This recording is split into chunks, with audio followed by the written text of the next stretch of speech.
Ayan, so magandang gabi.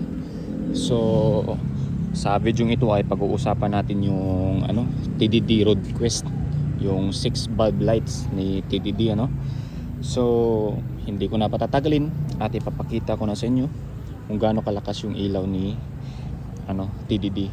So papakita ko muna sa inyo yung stock light. Yan, so start ko na natin. So nga pala yung motor natin is Aerox version 2. So medyo malakas na din yung ilaw ng stock natin, So pero ganun pa man, papakita pa rin natin kung gaano kaliwanag yung TDD. Yan, so muna natin. Yan, so makikita nyo, yan yung low.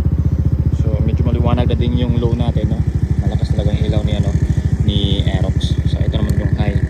Malakas talaga yung bato niya. But yun nga, hindi tayo nakakontento kasi lalo na kung long ride. So ito papakita ko na sa inyo.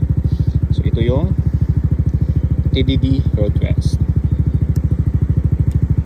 Yan, so makikita nyo sakop niya lahat, So parang nawala yung nawala yung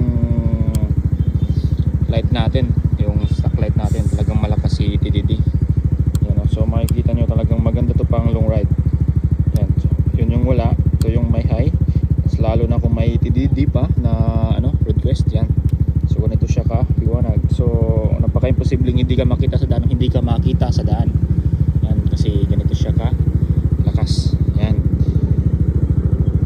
Yan, so makikita nyo talagang malawak yung buga niya, saka malakas.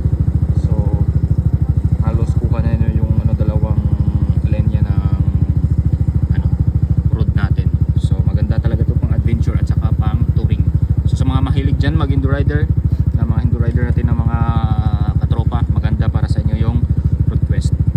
Pasado na din siya sa LTO, kasi siya 6 bulb per so papakita ko yung sa harap.